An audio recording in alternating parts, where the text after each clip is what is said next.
Alô, torcida tricolor, meus queridos e amados amigos, estamos de volta para trazer as novidades do Fluminense. Olha, uma informação que saiu hoje que, sinceramente, eu particularmente, comigo já tem o check, já aceitei, hein, tá?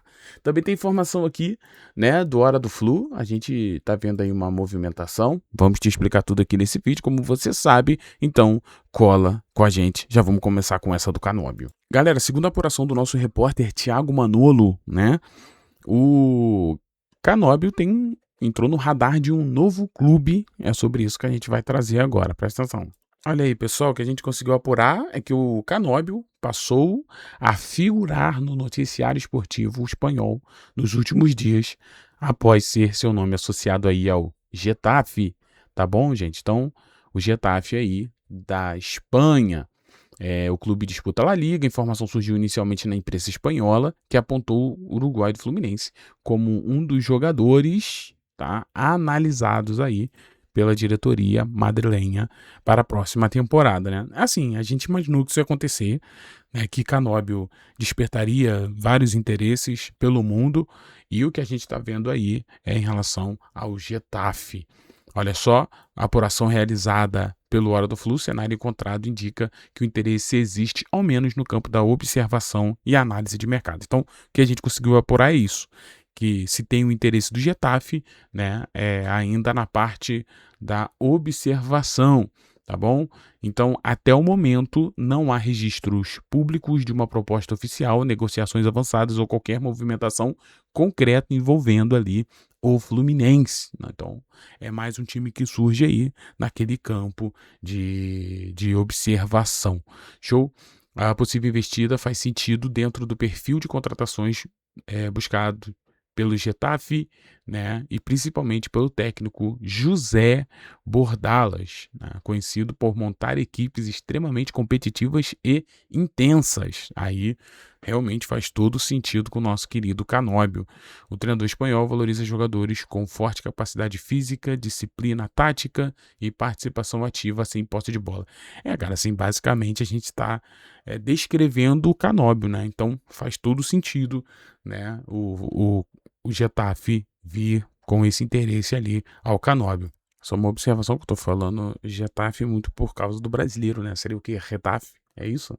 Bom, mas de qualquer forma, você que tem a pronúncia perfeita do espanhol, que não é o meu caso. Mas assim, então é algo que particularmente faz muito sentido, né, pessoal? Vamos dar uma olhada que ainda não acabou.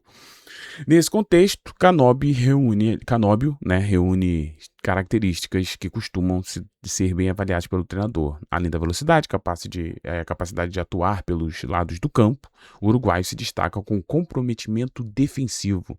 Realmente essa parte do Canóbio é um negócio que é difícil tu ver por aí, né?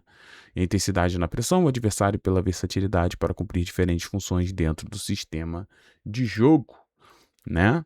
Outro fator que pode ter contribuído para aumentar o interesse europeu é a visibilidade adquirida, obviamente, né, na Copa do Mundo, igual a gente já falou, e a gente vem falando, né, que o fato do Canóbio jogar a Copa do Mundo, isso mostraria o futebol dele, né, mostrou muita raça, né, o Canóbio na Copa, muita força, né, muita marcação, muita velocidade. O Canóbio estava realmente muito bem, fisicamente que eu digo, né, a seleção uruguaia não conseguiu quase nada, né? Então, assim, é complicado. Beleza? Ó, em contato com jornalistas que acompanham o dia a dia do Retafe ou Getafe, né, o Hora do Flu teve informação que Agustinho Canóbio está entre os jogadores observados mesmo, tá, pessoal? Pela próxima temporada, a informação recebida aponta que o atacante é bem avaliado internamente para suas características do jogo, como a gente já disse, apesar de não até o momento qualquer sinalização de negociação avançada ou proposta formal, tá? Então a gente não tem uma proposta formal ainda, né? Mas vamos ficar ligados que aparece aí o Retafe como essa possibilidade. Diante do cenário, a leitura do Canóbio em nome observado espanhol, ainda assim elementos permitam classificar como negociação em andamento qualquer evolução, seja através de sondagem formal ou uma proposta ao Fluminense, deverá aumentar significativamente a repercussão do tema na Espanha e no Brasil. Então é isso, por enquanto ainda nada oficial, mas é aquilo, né? É o famoso tem interesse, né? É o famoso tá de olho, né? É o famoso tá de olho, é o famoso tá sondando, né? Isso no futebol tem muito, mas achei legal, pelo menos a gente já tá preparando ali o terreno para que caso aconteça alguma proposta, talvez não do Retafe, né? Que pode acontecer até pelas características e informações que a gente trouxe aqui. Mas por qualquer outra coisa, outro time, eu acho que tá ficando claro uma coisa pelo menos, né? Que o Canóbio, depois de Bernal, vai ser a bola da vez, né? Porque entre Canóbio e Martinelli, que são jogadores que são levemente valorizados ou muito valorizados aí no time titular, essa bomba deve estourar no Canóbio. E estourando essa bomba no Canóbio, parece que já tem um nome aí que eu particularmente acho que seria bem legal, com características totalmente diferentes, eu sei e tudo mais, mas dá uma olhada nessa informação que acabou de sair. E aqui eu acho que dá pra gente conversar bastante. Então, depois dessa Canóbio, que pode rolar, o que não pode rolar, né? Eu acho que tudo tá caminhando para uma possível saída do Canóbio. E olha a informação que saiu hoje. Isso aqui, eu acho que muda o jogo, hein? Ó, alvo do Fluminense no início do ano, Everton Cebolinha deve ser liberado pelo Flamengo já nessa janela. O que acontece aqui, né? Só para você entender. O contrato do Everton, do Cebolinha, vai até o fim desse ano, né? Só que tá acontecendo uma coisa que eu não esperava que o Flamengo ia fazer, que é liberar o jogador se ele acertar com uma outra equipe. Mas segundo o Ângelo aqui, é isso aí que tá rolando. O atacante está a 6 meses finais de vínculo e, caso assine um pré-contrato com o novo clube, será liberado sem maiores dificuldades pelo rubro-negro. Então, assim, Fluminense, a gente sabe que é uma equipe que, uma diretoria que, quando gosta de um jogador, ele insiste pelo jogador, né? E eu acredito que não mudou nada, porque as mesmas pessoas que estavam no Fluminense no início do ano, que queriam o Everton Cebolinha, são as mesmas pessoas que estão nesse exato momento.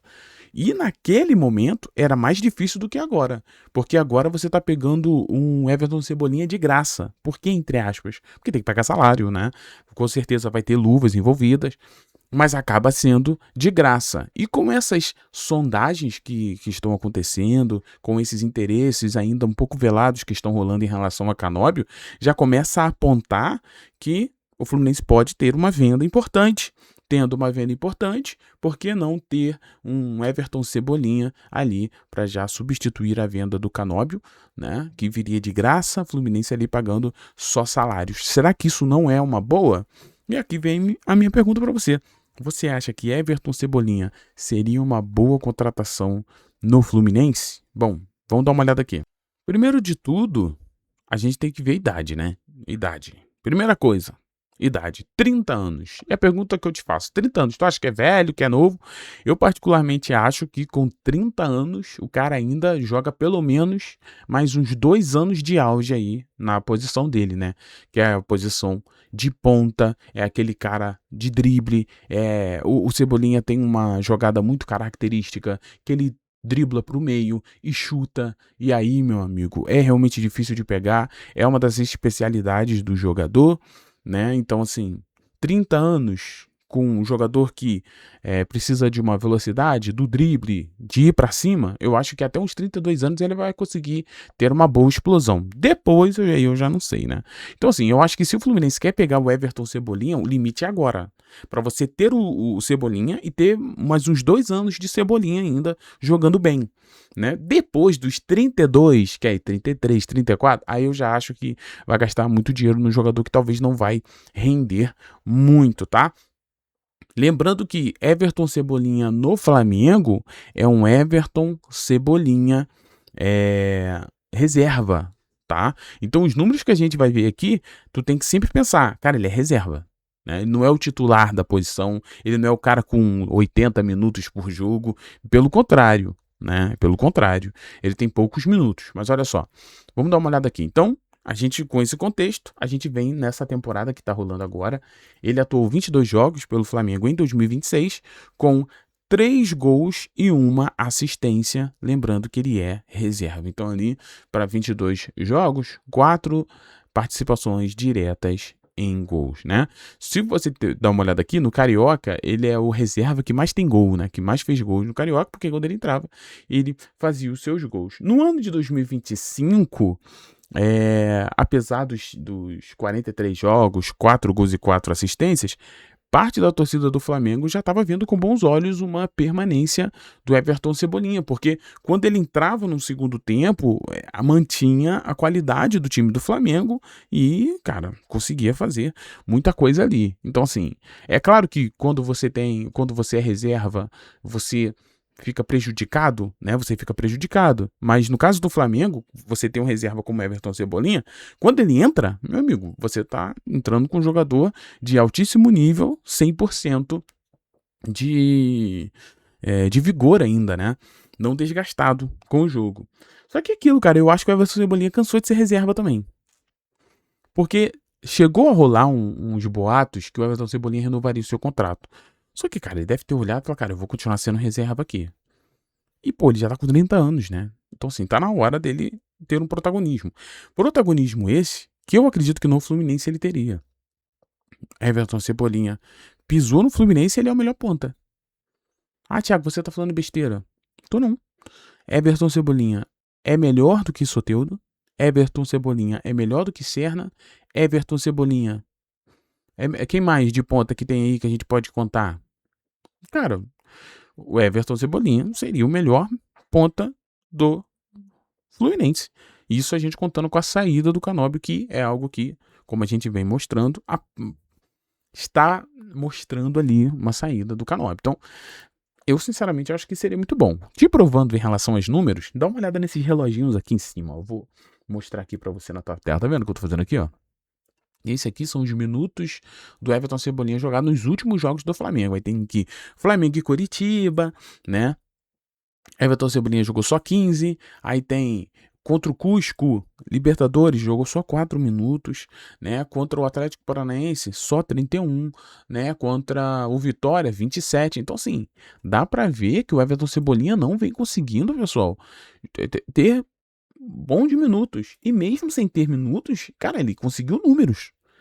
E eu, sinceramente, acho bem, né, que vale o destaque.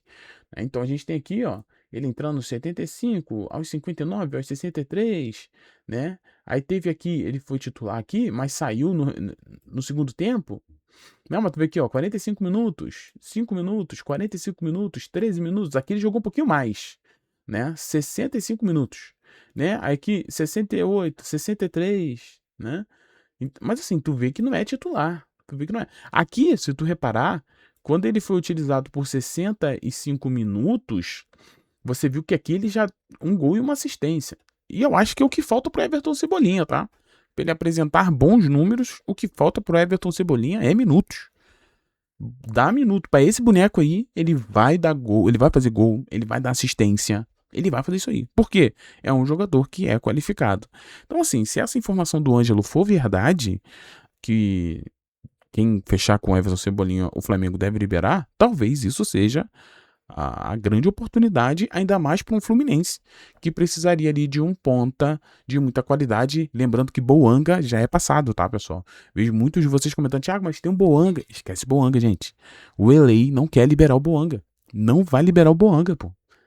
E a pergunta é, quem liberaria o Boanga? Não sei. Não, pera, você que chegou até aqui no final. Recadinho pra você, tá? Nosso projeto lá, rapaz.